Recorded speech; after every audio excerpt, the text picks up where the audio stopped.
Are risk managers too scared to take risks? Many risk managers are reluctant to have a conversation with executives about the need to better integrate into decision-making and the need to talk and think about risks systematically every day. Changing the methodology, reporting format and tools?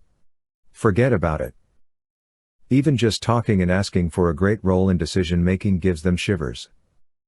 Yet, this is what risk management is all about. Taking a small risk today to have a huge benefit in the long term. This sentence actually deserves a detailed explanation. Some people reading this will immediately think, hold on, the risk is not small, I could lose a job. This is a perfect example of a cognitive bias and an indicator that some risk managers are really bad at quantifying risks. The chance of being fired are so small, they are insignificant. The most likely scenario, you will either get a not now, thank you, or do a pilot. Many of you after reading this are thinking, Alex doesn't know my company. The chances to get fired are not insignificant. Nope. Another cognitive bias. Here is another reality check. Not taking a small risk now is actually fatal. How will the risk manager look if it's not him who initiates this discussion but a board member who heard about it somewhere? And they will. We are running massive campaigns in Russia targeted at boards, partnering with institutes of independent directors, or an external auditor. This will make the risk manager look incompetent and will more likely lead to job loss. But my methodology is already about integration. Is it?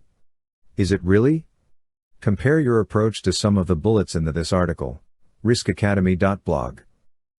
But I don't understand how.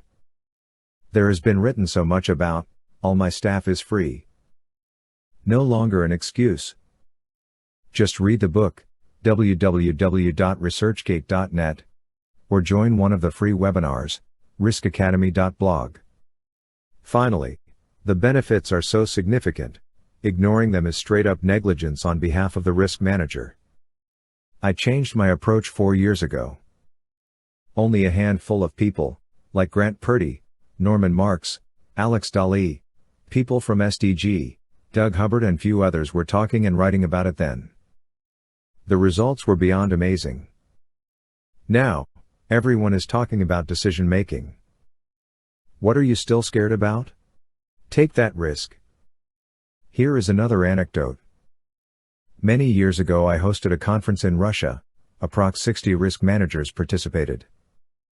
I asked a series of questions and then gave people an option to vote. First question was, do you think management would benefit from better risk management awareness, training? People were asked to raise hands for yes/not. Not surprising, most people voted yes. Next question was, risk management is an important competency. Would you prefer HR to pay for it and include it in their annual training calendar? Many, but significantly less people voted yes. I started sensing something was not right. The last question was, who would be willing to set up a meeting between HR and a training company that specializes on selling to HR and is really good at it, next week to make this happen, no obligations? Less than 10% said yes. Boom. I said, look around, now you see who the real problem is. Dash, dash, dash, dash, dash, dash, dash, dash, dash. Risk Academy offers decision-making and risk management training and consulting services. Our corporate risk management training programs are specifically designed to promote risk-based decision-making and integrating risk management into business processes.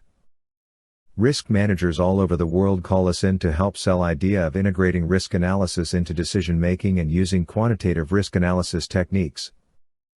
Check out most popular course for decision makers, riskacademy.blog, or our dedicated programs to help risk managers learn the foundations of quant risk analysis, riskacademy.blog.